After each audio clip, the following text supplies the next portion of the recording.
Okay, I'm going to go ahead and start. I know we are running a little bit behind time, and so thank you for joining me to hear more about what's happening at the state and federal level concerning after school. My name is Trudy Morgan, and I'm the policy coordinator with the New York State Network for Youth Success. And our mission, as you can see on the slide, is to strengthen the capacity and commitment of communities, programs, and professionals to increase access to high quality programs outside the traditional classroom. And we do this through a variety of ways, mainly through policy, professional development, and capacity building. And in policy, we do this by putting recommendations and developing priorities for state and federal funding. And we also are involved in ongoing regulatory and programmatic decision making. And we also do that mainly through legislation sometimes. We also have a professional development department, which provides training and technical assistance, as well as holding webinars. We recently actually held a series of webinars on trauma-informed care. And we also have our annual Schools Out, Let It Count conference. Has anyone heard of it, attended it? You can just use the reaction box to show if you've heard of the Schools Out, Let It Count conference. Okay, and then we also have capacity building.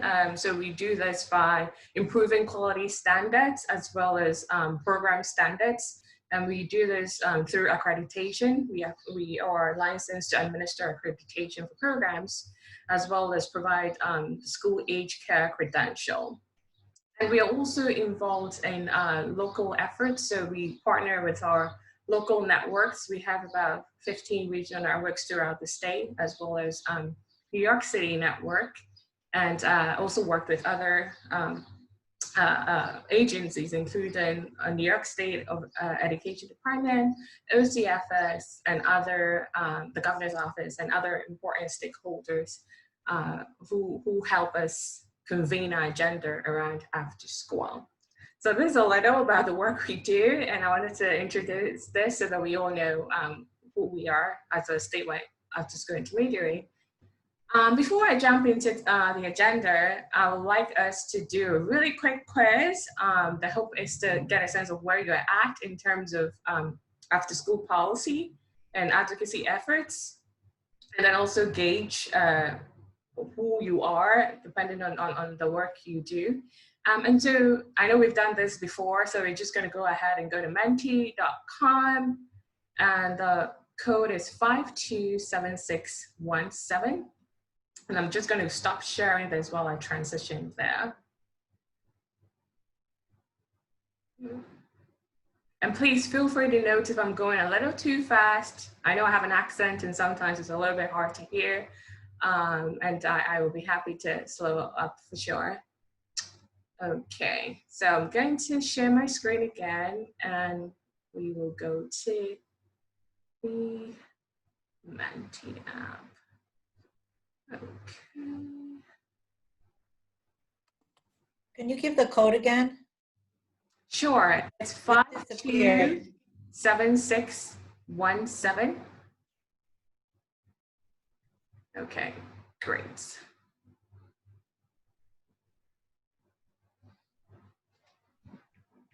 All right, can everyone see my screen?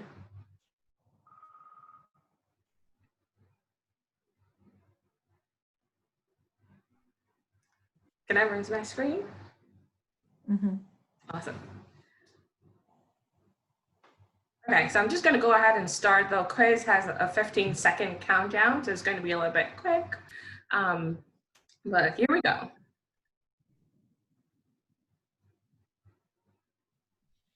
So the first question is, which one of the following is the only federal source of funding dedicated to supporting after school and local summer learning programs?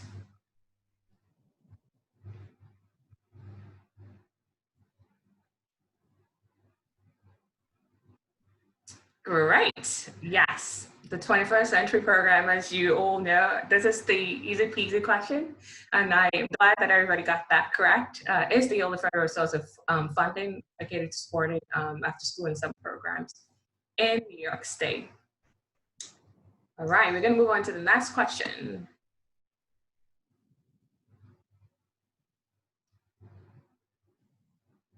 Second question, the 21st century program was recently renamed in honor of which Congress person?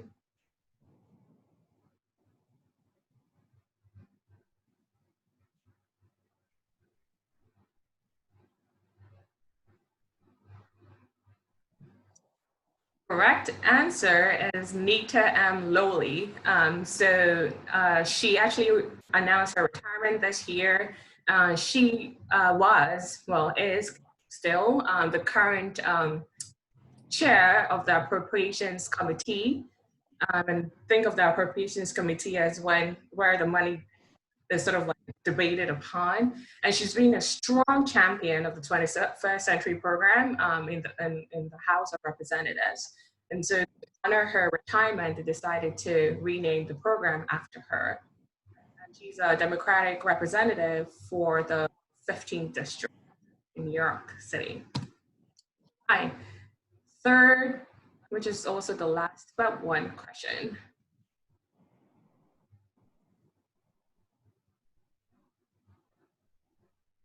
What is New York's current allocation of the 21st century funds? So that's the last budget year.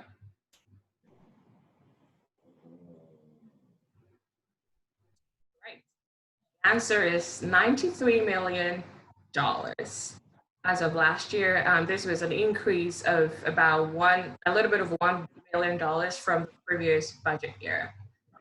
I have one more question for you, and then we will jump into the presentation. Okay. Let's see. Great. So this is a poll question. I'm interested to know, for those of us here, in addition to the 21st century funds, what other funds currently support your after school and other expanded learning programs? And feel free to select as many as fits. I see some people say they are not able to see the poll. If you're able to put it in the chat box, that will also be very helpful. And I apologize that you're unable to access the poll for the.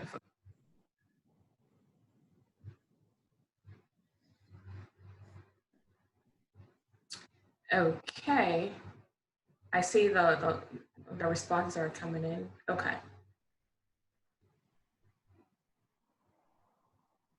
So I apologize. I know it seems I may have started before other folks joined in, and so we're not able to get the Mentimeter code to participate. Really apologize for that, but especially for the last question, for those who don't have the code, if you're able to enter in the chat, that will be very helpful. Great. Thank you all for your participation. I'm going to go ahead and stop sharing this, and then we can jump right into the presentation. And Elizabeth, please feel free to stop me if there are any, there's anything in the chat that needs to be shared. Great. Awesome. So I'm going to go back to that presentation, and we can go ahead and continue. Okay.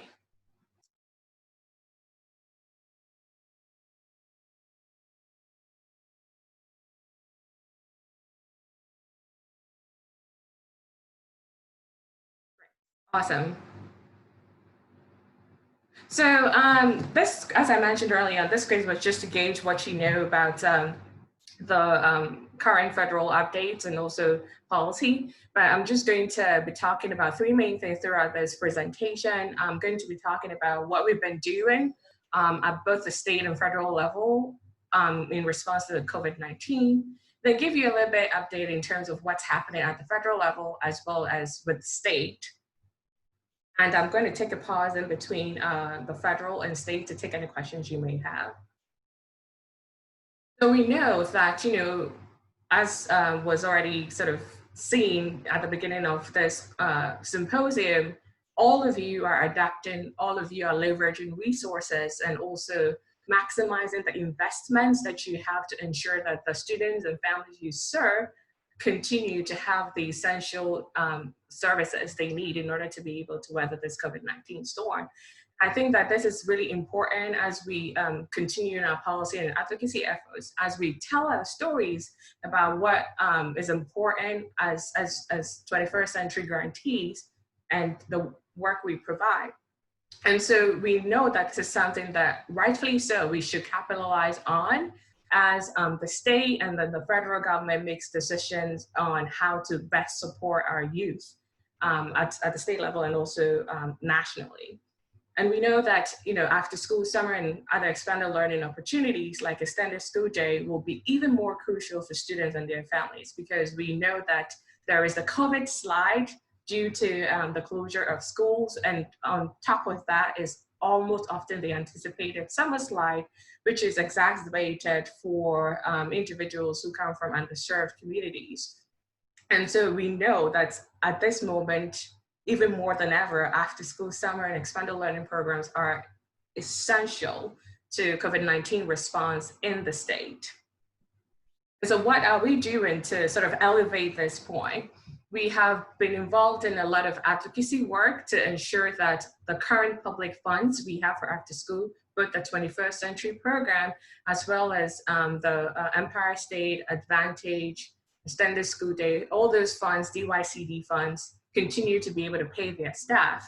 As Elizabeth mentioned earlier, 21st century was right to jump in and allow for modifications. As of now, the Advantage After School program has also allowed for modifications, as well as Empire, which is looking to do that on a case-by-case situation.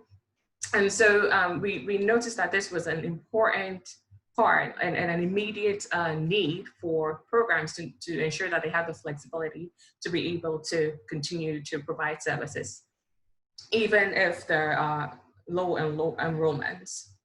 And then the other thing we've also been doing is capturing stories, right? And also engaging the field, because you are the ones who are at the forefront and totally understand the needs of your students and families and have the sort of direct experience of working at the field. So we've been collecting impact of COVID-19 from the field and have been sharing it with those key partners I mentioned early on with SED, as well as OCFS, and also the governor's office, to really reiterate the importance of elevating after school programs as summer and expanded learning programs, especially at this time. And then as an agency, as an organization, the New York State Network being the statewide intermediary for after school, we've also been sharing a lot of resources and updated guidance to sort of keep the field updated on what's going on, including the presentation I'm having today. So I know this was already mentioned, but I have this in my slides for those of you who want to be able to go to like a one-stop shop to get the links to the important web pages where they are always updating guidances. So I know the 21st century page was shared already, as well as the SED page and the tax page. And the reason why I also wanted to know what other programs you support, what other funds support your programs, was also to point you to OCFS website as well to see the recent updates. Does anybody have any questions for me before I move on to the federal updates where we talk a little bit more about 21st century?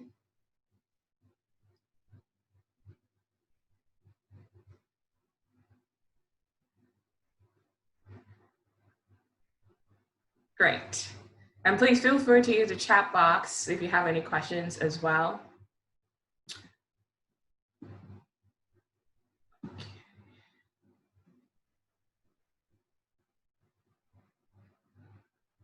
Great. For those who do not know, there is ongoing sort of deliberations around a next COVID relief package. But at the same time, it's also important to note that this is also the time for federal budget. So two things that happen sort of simultaneously, right?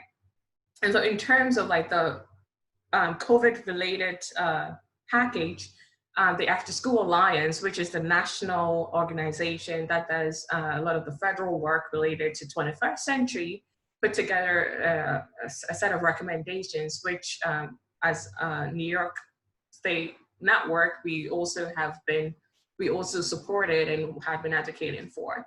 And I think this was something that was touched upon during the introduction, but the main ask was really to provide assistance to support programs, even if enrollments are low or even if programs are closed.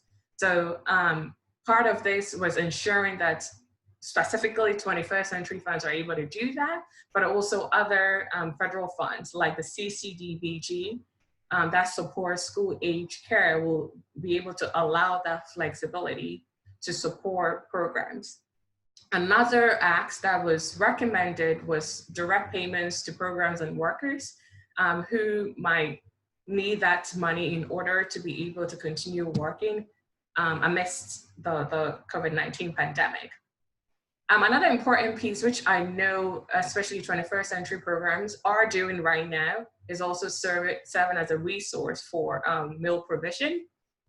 And so another aspect of our acts related to this is really ensuring that as the federal government thinks about how to ensure that students and families across the nation are receiving the meals they need in order to just sustain themselves, that they see after school, summer, and expanded learning programs as an avenue to do that, because that's something a lot of your programs do anyway. So I'm just going to shift gears a little bit and talk about where we were at last year, last budget year, excuse me, in terms of funds. So the budget passed just before another shutdown on December 20th, 2019. And then these, the current, as you saw in the quiz, the current allocation for New York for the 21st century was $93 million, just about $1.5 million more than it was the previous year. And it was a $28 million overall increase on the federal level. So that was a little bit from 1.23 million to 1.2 billion to 1.23 billion to 1.25 billion, excuse me. And then I also talked about the Child Care Development Block Grant that supports about almost half of school age care programs. The allocation for that was 5.8 billion in total, of which New York got an increase of $23 million. So this is like a quick, dirty table to make it a little bit easier to read and digest. I know that sometimes numbers are a lot, but this is to say that from last year between the last two budgets, we saw increases in 21st century funds, and then also in CCDBG funds to continue to support the programs that we are all part of. So the other thing I want to note here is the CARES Act. So you may already be aware, but the last CARES Act that passed allocated $3.5 billion to CCDBG. So this is on top of the 5.8 that was allocated in the last budget year. And this allowed New York to get an additional $164 million.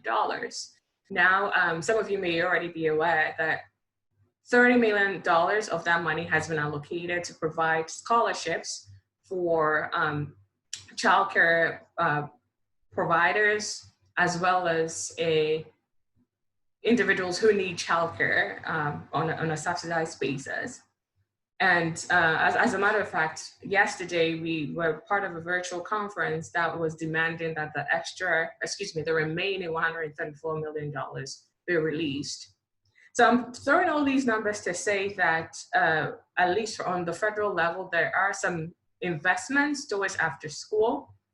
And that's why we continue to advocate to ensure that the money is directed appropriately to where it has to go. Does anybody have any questions for me before I move on?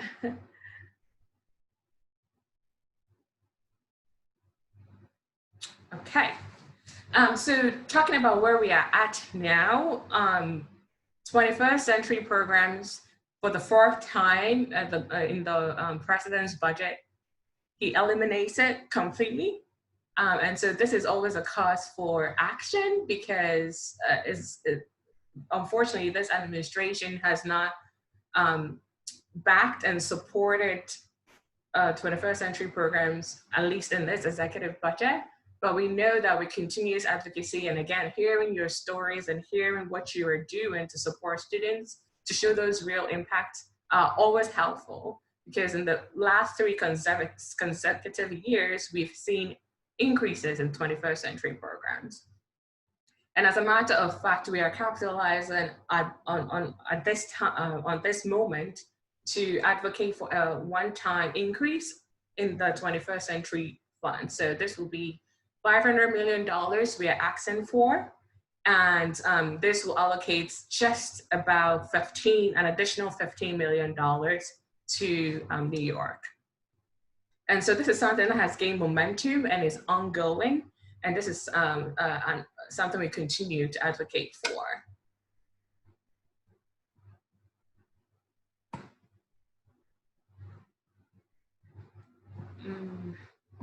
Okay.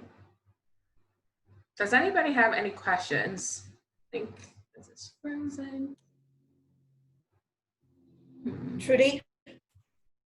Trudy, can you hear me? I'm not hearing you though. Oh, only one person can talk at a time. I thought that we have already gotten our allocation for 2021, and I believe it's 94 million. But have you not heard that? No, that's not information I'm aware of. So, because I don't suppose the current budget has been finalized. So I'm wondering. So the 93. I don't know if the 93 million. There is some change to the 93 million. So I don't know if you're talking about the previous budget season. So the previous budget season allocates for this year. I don't know if that makes sense. Right. So I suppose the $94 million is what was allocated and probably rounded up. And it goes to, because I actually get the grant award notice that comes to me, and it was for 94 million. And that's to take us through the next year. Yes, and I think that makes sense. So, okay. Yes, as I'm saying, so the $93 million I'm talking about here is not rounded up, it's rounded down, if that makes sense. So yes, it's definitely the difference that is not accounted for when I talk about it here. But does that help? Sure. A little bit clearer? Yes. Okay, yeah. Yeah, no, that's actually an important note as I present this, that there is a little bit of a caveat, discrepancy, because it's not like the exact number I'm presenting. But for, Elizabeth, you're right, for the following budget season, which is being, for the following year, which is being deliberated now in this budget season, is still ongoing, and we don't have the final number for that. Okay, does anybody else have any questions?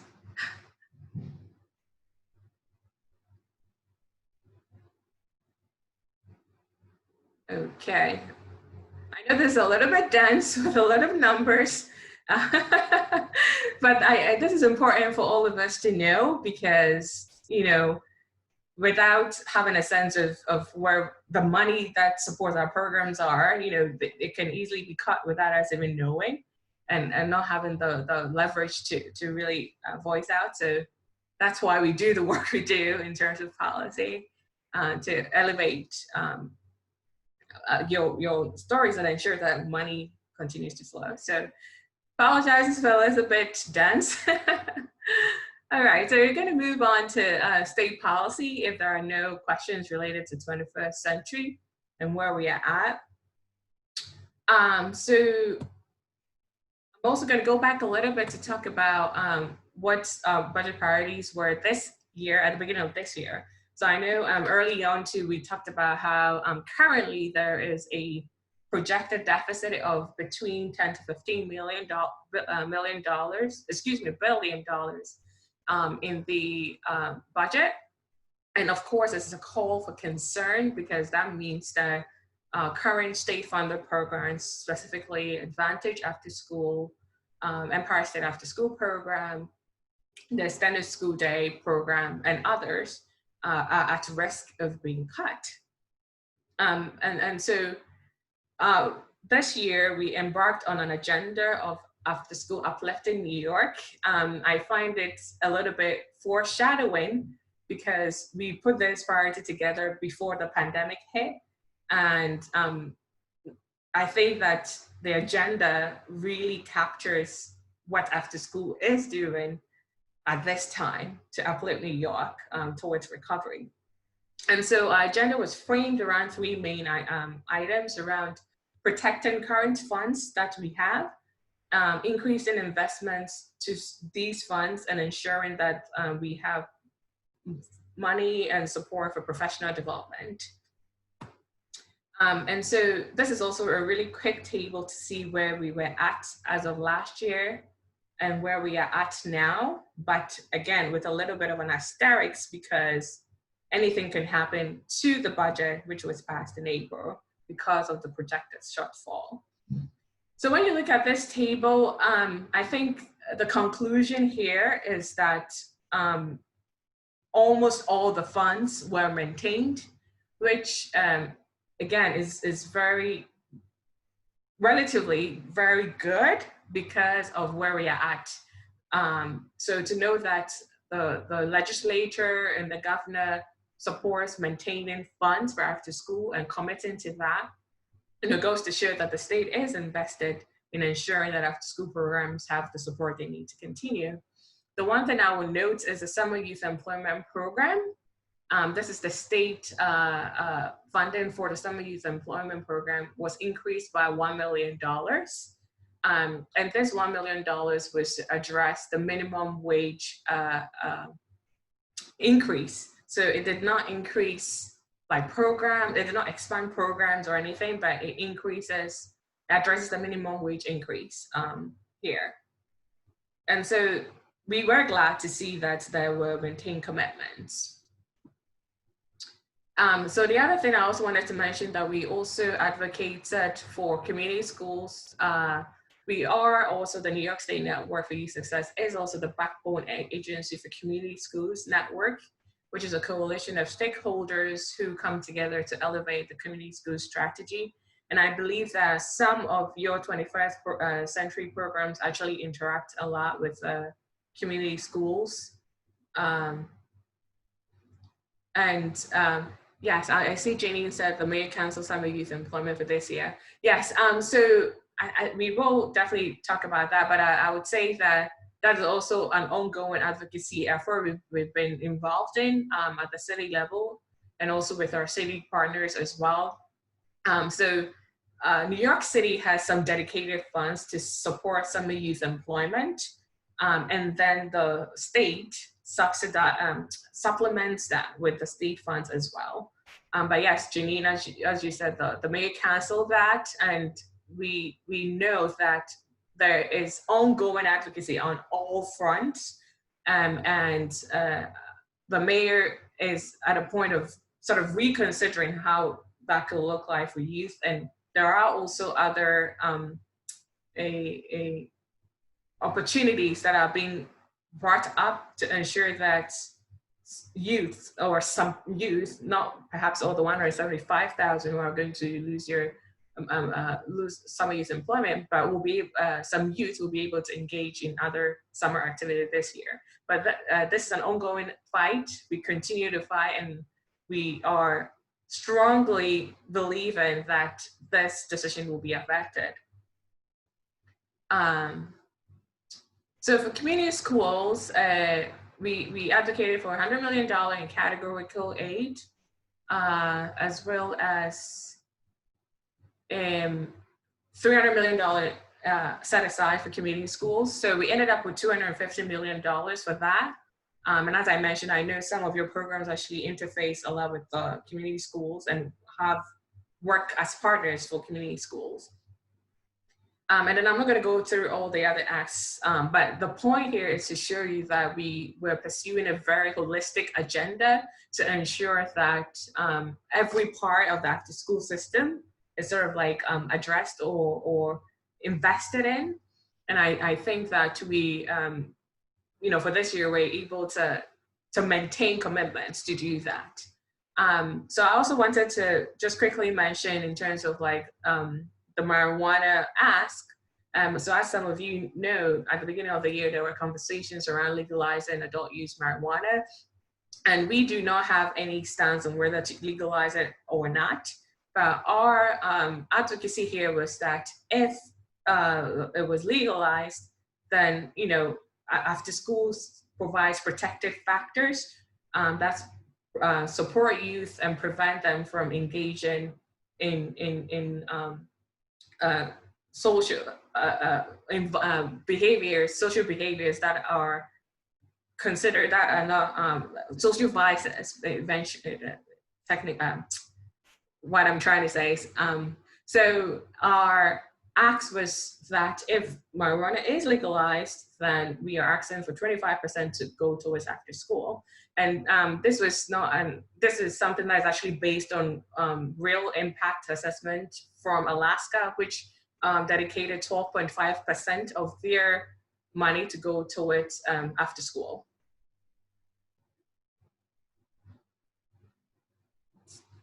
Okay. So let's see. Does anybody have any questions? Yes, Trudy, I have a question. I heard you said about the percentage from the legalization of marijuana. How confident are you that that will be passed here in New York as it has been in Alaska?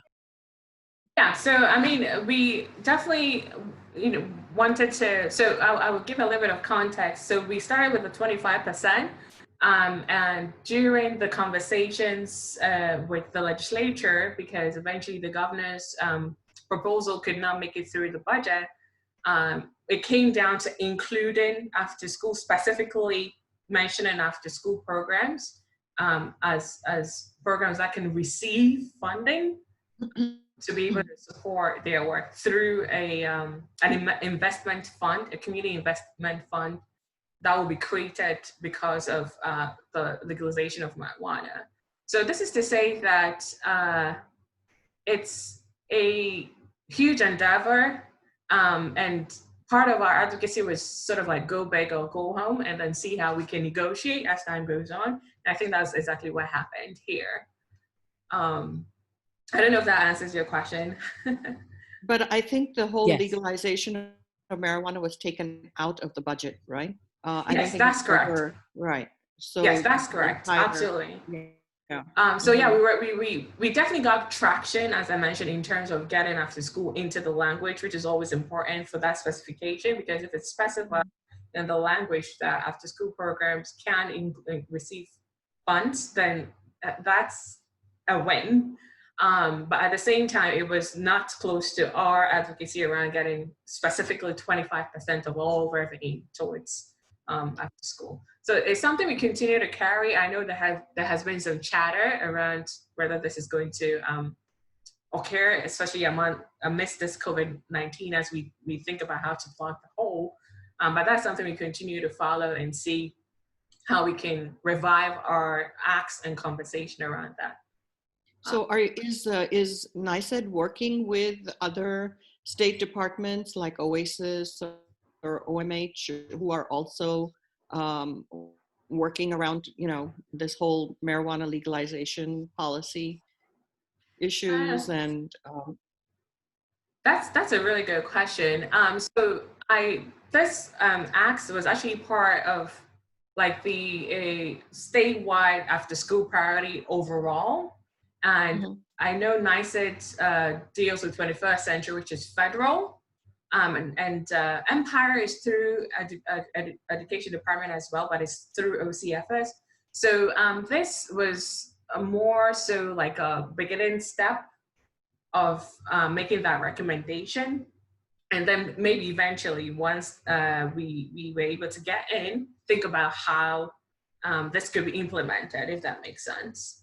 I can't say, I know Elizabeth is on here, but I don't think we got that far there. No, I don't think that NICET, we're not allowed to advocate, advocate Right, for that. as an agency, neither. So yes, that was why I was saying that I think maybe if it's a matter of implementation and how it will be used, if it had been passed, then I suppose agencies will be involved in. So I'm sorry, I'm just trying to understand this because I work with both the 21st Century program that we've been funded for, and we're also a provider with OASIS and as well. So I'm kind of looking at both ends of it. Just for clarification, when you said that you were asking for the 25%, that was the ask to the federal government. This was the ask to the state. Or was it New York State budget? Yes, for the New York State. For the New York State budget. Okay, all right. Yes. Great. Okay. Yeah, I apologize if I didn't specify that, but yes, this act was specifically to the state budget, to the state on the state budget. Okay, I think that's great, to ask for those kinds of monies but I'm a little cynical about this because, the similar asks were made when it came to alcohol, increasing the taxes for alcohol and for tobacco products. From my knowledge, I don't think the prevention field has ever seen $1 of those monies that they said that they would allocate if, the budget passed for those things, which it did, but it never trickled down. Right. So I think, I would just, I'd just like to see how, if this legalization thing passes, whether the monies actually surface or are provided. But I think it's great. I think we absolutely should ask for it. For sure. Yeah, and I appreciate your comments. And I think that's definitely one of the things we thought about as we formulated what our ask could or should look like. And as I mentioned, for the legislature's bill, there was definitely an emphasis on ensuring that after school, there's a fund, first of all, there's an fund into community, and then after school program also included in those organizations and which are able to tap into that fund. So I mentioned, it gained some traction, and it looks like it's something that may come up again as we think about how to plug the $10 to $15 billion hole we are currently experiencing, but more to come on that. So I know we just have 5 minutes. I want to ensure that we get I get to share with you how you can be involved in the ongoing advocacy work. But this is just a graph to show where we are at in terms of current after school funds, including what we have at the federal level and the state level. So we have about $223 million committed to after school in New York State. Sounds like a big number, but it's really not. California invests way more. I don't know the number off the top of my head, but it's very significant as compared to New York. And, we often like to compare ourselves to California. Having some trouble moving this forward. So again, I'm going to quickly go through this, but as I mentioned, our advocacy efforts really is to ensure that the 21st century is not eliminated. And as a matter of fact, to get that $500 million investment into 21st century. So that's something we are working on. And then in terms of the state, as I mentioned, we have our budget acts, which we will still continue to monitor and ensure that the current investments are maintained, because as we foresee education being cut by 20% is almost an automatic assumption that then we are going to lose funds in after school as well. So of course we don't want that to happen. And I also want to mention that we actually just released our after school recovery plan yesterday. And this is sort of built on our agenda, which I just shared, the After School UPLIFTS New York, and has some recommendations for the state on how to support after school during this pandemic, and also in the summer and also beyond. So I have the link in this, and I highly encourage you to go and see what we're asking for. But it's related to ensuring that programs have money, they have PPEs, materials to support students, including digital access and technology for programs. And also, again, ensuring that programs can leverage this time to get the professional development they need, because it's important to also professionalize the field, especially at this time with all the anticipation of what students will be coming back with. Trudy, sorry to interrupt. I just want to make sure you're good on time. You have about 3 minutes left. Will you be able to finish? Is that all right? Yes, that sounds good. This is actually the last slide. Thanks. Okay, perfect. No worries. Folks, when you guys are done, you can leave the breakout room. I'm not going to close them all, just to give some other folks the ability to close up, okay? Thanks. Thank you. So this is what I want to emphasize, and this is what I hope you will, with all the many things I've said, if you can take this with you, I really think will be helpful, because as I said, it's important to hear your voices and see how you're working and how we can take what you're doing to legislators, to the federal government. And so highly encourage you, if you've not heard about our Power of Three campaign, highly encourage you to go to our website and networkforyouthsuccess.org and then sign up for our listserv. We also have our Power of Three Ambassadors program, where we bring together individuals who are passionate about after school and are interested in advocating and really being part, like sitting at the table as we prioritize our agenda for after school. And so that information is also available on our website. Highly encourage you to check it out.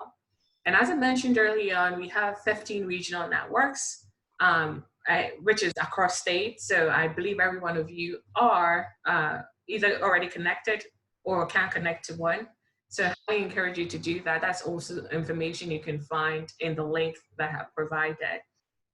And then every year we have our Advocacy Day, which normally happens in January. So this year we are still working to see if it's going to be virtual or not. But if you've not been to Advocacy Day, this is an opportunity really for you to tell legislators why our program should be supported. And then there have been ongoing press conferences as well as virtual rallies. If you sign up for our listserv, this is all information you're going to be able to get. So I know we have a few seconds. I apologize that I wasn't able to leave time to answer questions, but please feel free to contact me at Trudy at Network for You Success if you have any further questions. And I really appreciate that you're able to join me today. I was just going to add, if you're not on the listserv, to get on it, because there's always great resources. Great, thank you so much, Elizabeth. I know he said he was not going to close out. Are there like any quick questions anybody wants to ask before we return?